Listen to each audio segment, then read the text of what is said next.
자, 우리가 고지혈증이 남자가 많을까요? 여자가 많을까요? 보통 남자가 뭐 고기 같은 거 많이 먹고 회식 많이 하니까 더 많을 것 같잖아요. 근데 여자가 더 많아요. 그래서 고지혈증 환자분들 중에 가장 많은 부분을 차지하는 연령대가 5, 60대 어머님들이세요. 자, 그래서 어머님들 저희가 병원에서 자, 콜레스테롤 높네요. 자, 고지혈증입니다. 이렇게 말씀드리면 나는 기름진 것도 일절 안 먹고 고기도 안 먹는데 내가 왜 고지혈증에 걸렸냐? 정말 이런 말씀 많이 하세요. 자, 물론 고지혈증에 걸리는 다른 이유가 있을 수도 있습니다. 그런데 가장 많은 경우가 오늘 말씀드릴 폐경과 연관이 있습니다. 뭐 당뇨, 고지혈증, 골다공증 이런 거를 내분비 대사질환이라고 하는데 오늘 이 시간에는 여성분들이 폐경이 되면 이런 대사질환들에 어떤 변화가 생기는지 질환별로 간략하게 알아보고 특히 고지혈증에 관해서 좀 자세히 설명드리도록 할게요.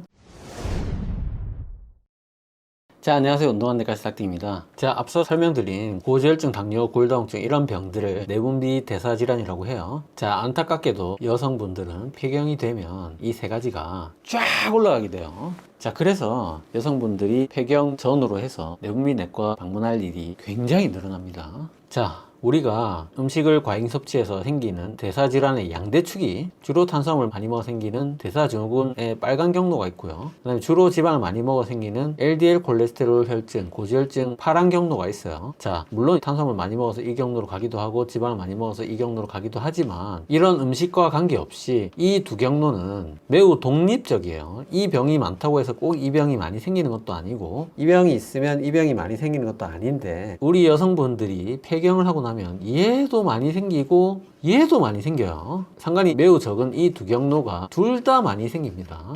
자, 그래서 하나씩 보면 LDL 콜레스테롤, 자, 남자분들은 30대, 40대, 50대, 60대 조금씩 늘어나다가 뭐 70대가 되면 조금 오히려 줄어들고 이런 경향을 보이는데 반해서 여자분들은 30대, 40대 4%, 8%였다가 50대가 되면 26%로 쫙 올라갑니다. 자, 60대 무려 40% 가까이 도달하고요. 자, 70대가 돼도 좀 줄었지만 여전히 32%로 굉장히 높아요. 자, 이게 미국 통계가 아닙니다. 자, 코리아 스터디, 우리나라 통계예요. 그래서 50대 여성분들이 30대에 비해서 고지혈증이 6배 높아요.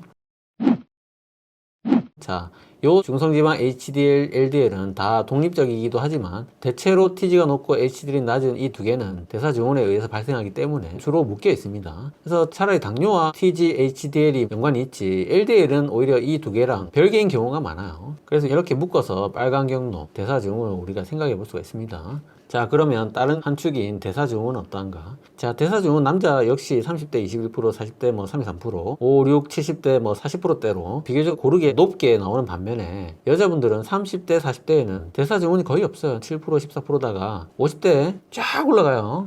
그래서 폐경 전, 폐경 후를 딱 비교했을 때 LDL 높은 고지혈증 환자도 4배가 늘고 TG 높고 HDL 높고 당뇨 있는 대사증후군도 11%에서 47%로 딱 4배 올라가요. 그래서 두 경로가 폐경 전으로 인해서 굉장히 드라마틱하게 환자의 수가 늘어나는 것을 볼 수가 있어요. 자, 그러면 골다공증은 어떠한가? 자, 골다공증은 좀 비만과 사실은 거리가 멀어요. 오히려 좀 지방이 있으면 골밀도는 좀 괜찮은 경우가 많고 반대로 마른 사람이 오히려 뼈가 약한 경우가 많습니다. 그럼 우리가 폐경 때 살이 찌니까 골다공증은 좀 덜 생기지 않을까? 이런 의학적인 또 상상을 할 수가 있잖아요. 근데 그게 아니라 골다공증이 제일 처참해요. 자, 우리가 정상적으로 척추는 이렇게 50대 전까지 정상을 유지하다가 40, 50대 폐경이 되면서 쫙 떨어집니다. 그래서 이 빨간 선 안으로 들어가면 골다공증이 되는 거예요. 그리고 대퇴골도 나이가 들면서 점점 골밀도가 떨어지지만 주로 폐경이 되면 쫙 꺾이게 돼요. 그래서 남자는 보시면 처음이나 나중이나 골다공증 환자가 그렇게 많지 않고 점점 나이가 들면서 골다공증 환자가 늘어납니다. 그래서 우리가 나이 들면서 골밀도가 약해진다고 생각하면 이런 남자 같은 형태가 돼야 정상이잖아요. 근데 여자분들은 폐경 전에는 골다공증이 거의 없어요. 그러다가 딱 폐경 나이가 되는 50대부터 해서 골다공증이 쫙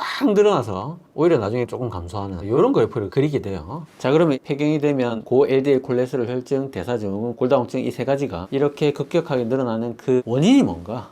자, 앞에서 거의 다 설명드렸지만 폐경이 되면 직접적으로 여성 호르몬이 떨어지죠. 이 여성 호르몬에 LDL이 오르는 것을 막아주는 보호 효과, 대사증후군, 살이 찌는 것을 막아주는 효과, 그 다음에 뼈가 약해지는 것을 막아주는 효과, 이 보호 효과가 엄청나다는 거예요. 그래서 여성 호르몬은 축복이라는 얘기도 있습니다. 뭐 이 여성 호르몬 때문에 여자가 남자보다 더 오래 산다 그런 얘기도 있어요. 자, 그래서 폐경 전까지 여성분들이 이런 여성 호르몬의 축복을 누리다가 폐경 때 여성 호르몬이 확 없어지잖아요. 그러면서 이 보호 효과가 전부 날아가는 거예요. 그래서 살도 찌고 이 세 가지 질환이 다 쫙 올라갑니다. 그리고 아까 설명드린 대로 살이 찌게 되는데 이게 또 간접적인 영향이 있습니다. 이 중에서 대사증후군은 살이 직접적인 원인이기 때문에 폐경이 돼서 살이 많이 찌는 사람일수록 거의 다 대사증후군이 생기겠죠. 그리고 기타 원인으로 우리나라의 어떤 특수한 문화적으로 또 한국에서 이 폐경 전후의 나이대의 자제분들이 대학 입시를 하면서 독립을 많이 해요. 그래서 뭐 신체 활동이 줄어드는 그런 굉장히 간접적이고 문화적인 영향도 있습니다. 또는 뭐 이 시기에 또 자궁 난소 수술을 많이 해요. 이런 걸로 여성 호르몬이 떨어지면서 또 고지혈증이나 골다공증이 생기기도 합니다.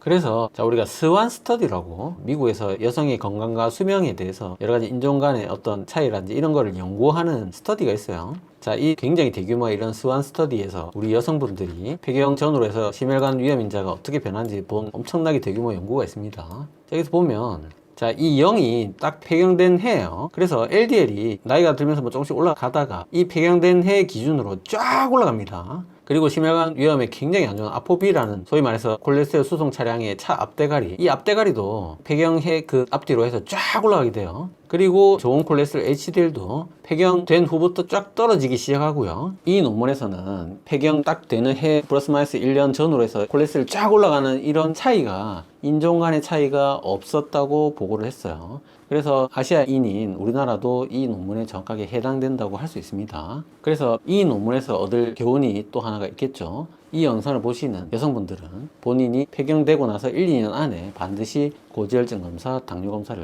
해보시기 바랍니다. 물론 나라에서 잘 해주고 있지만 본인이 폐경된 해는 또 다를 수가 있잖아요.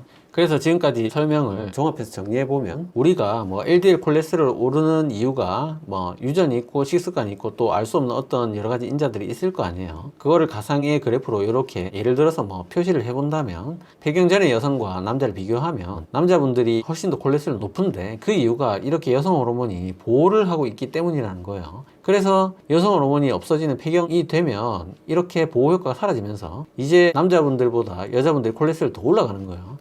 이게 심지어 남자분들보다 고기나 기름진 음식을 적게 먹어도 더 높을 수 있다는 거예요. 이거는 가상으로 예를 든 겁니다. 그래서 여자분들이 나는 고기도 안 먹는데 왜 고지혈증이 생기냐, 이게 대부분이 여성 호르몬의 보호 효과가 없어지기 때문에, 즉 호르몬 때문에 고지혈증이 생긴다고 알고 계시면 됩니다. 그래서 뭐 약물 치료로 그러면 우리가 호르몬 대체요법이 있잖아요. 갱년기 증상 심한 분들 호르몬제를 산부인과나 내분비내과에서 처방받아서 먹을 수가 있는데, 이런 호르몬 치료를 하면 고지혈증이 좀 나아지나 뭐 그런 질문도 많이 하시는데, 우리가 또 가이드라인이나 책을 찾아보면, 논문을 찾아보면 폐경기 여성의 고지혈증의 치료를 위해서 호르몬 대체요법을 시행하지는 마라 이렇게 돼 있어요. 그 호르몬 제제라는 게 고지혈증뿐만이 아니고 여러 가지 대사질환에 관련된 또 영향이 있기 때문에 폐경기가 오면서 고지혈증이 생긴 거를 치료하기 위해서 호르몬 대체요법을 하는 건 아니고, 그냥 일반 고지혈증 환자하고 똑같이 음식 조절을 하거나 뭐 스타틴 같은 약물 치료를 하거나 그냥 똑같이 치료하는 게 원칙입니다. 자, 그래서 최종적으로 우리 여성분들이 갱년기가 온 것도 서러운데 사실 서럽고 불편한 것보다 우리가 LDL 콜레스테롤, 대사증후군, 당뇨, 골다공증 이런 훨씬 더 큰 건강에 위협이 되는 문제가 생길 수 있다는 것을 반드시 아셔야 되고,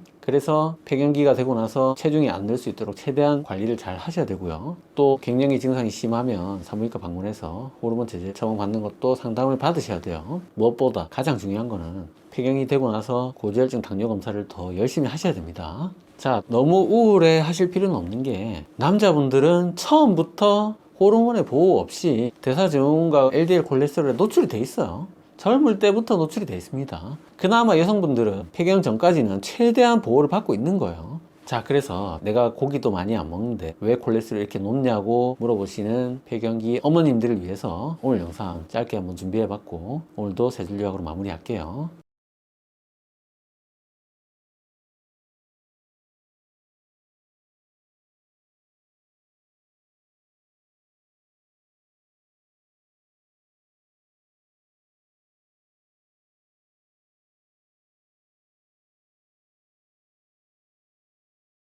자, 오늘 영상 도움이 되셨나요? 도움이 되셨다면 구독은 여기, 관련 영상은 여기 봐주세요.